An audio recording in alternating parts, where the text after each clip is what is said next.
So, the Tasmanian Habanero, grown by me, TJ Burns.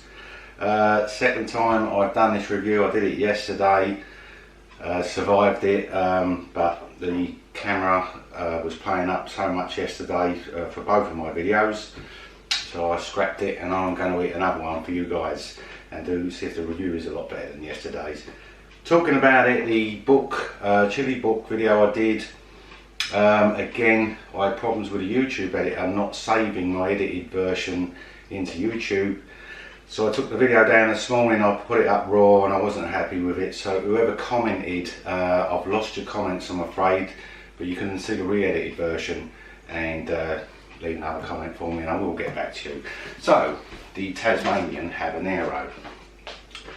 Let's see if I can get this in focus for you. Go over there. A bit darker. Tasmanian Habanero, and there's not a lot I can really tell you about this. I've got the seeds from the Hippie Seed Company in Australia. Looking at their review, they say that it's a relatively new pepper. All I can tell you is that it comes from somewhere in the Caribbean. It's a Chinense pepper, which means it's rather hot. And the SHU on it, Scoville heat units, ranges between 350,000 Scoville units and 500,000 Scoville units, 500,000. So that's on par with the red Savina Habanero, which is one of my favourites.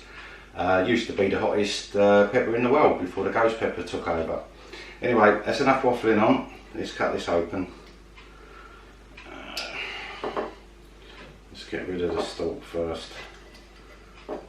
So I feel like I'm cheating you a bit because I kind of know what to expect, but you know, all peppers are different, and no my luck, this one will be hotter than yesterday's one. So let's have a little look at the inside of this. I may have that ring light a bit too bright. Apologies if I have. Right, okay. It's kind of closing up again. Okay, so there's not really as much placenta in it as yesterday's one. But you'll be surprised, and it is quite oily, to be honest, for a habanero. Right, smell, quick smell, and I've just had a shower, so I can probably smell soap on my hands. It doesn't smell of a lot, really. Slight, I don't know, fruity smell to it, very subtle, and yet the crunch, those fresh peppers. Straight away,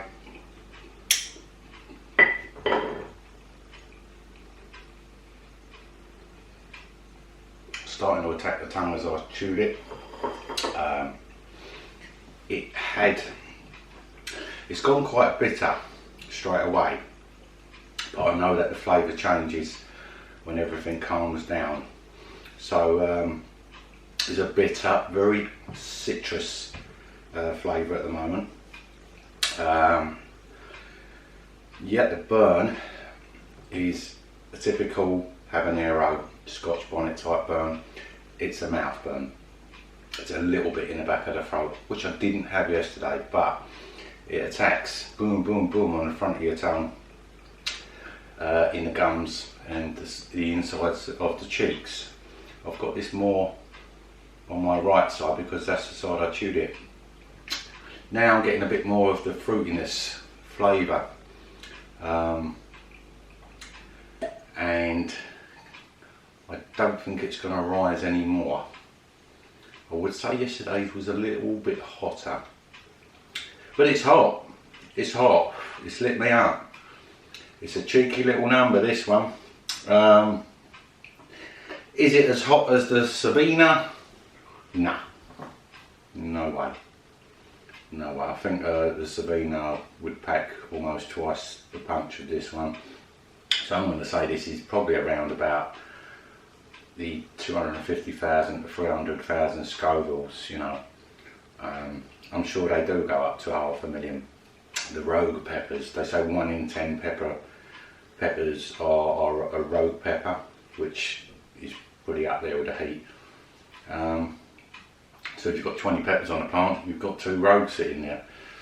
So it's luck of the draw, really. A nice pepper. I think it's going to go well with a lot of things, definitely.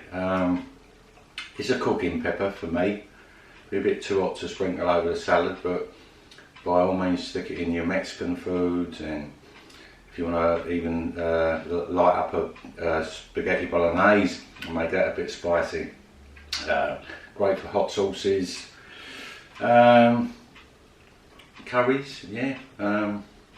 Stick it in your tacos, your fajitas. Sprinkle a bit on top of a pizza. Now the fruitiness is coming through a lot more now. I always taste more when everything calms down. You want to know the heat level on that for me out of 10.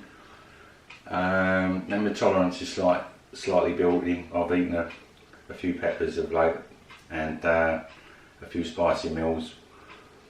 Yesterday I gave it a 4 out of 10. Today I'm giving it a 3, 3.5 maybe. Could be my tolerance, or it could be pepper. I don't know. But that was rather enjoyable. I quite like that little ride there. Little endorphin-y, little floaty, but you know that will come when I test out the super hots, which should be starting next week. I was actually going to do one today, but I needed to redeem myself and shoot this video again and get it right this time. So I hope you enjoyed it, and if you did, please like, share or subscribe. That would be very, very handy, and you can leave a comment for me and I will get back to you about things. We'll have a little chat. Alright, I've been TJ Burns. I'll see you on the next video. Thank you all.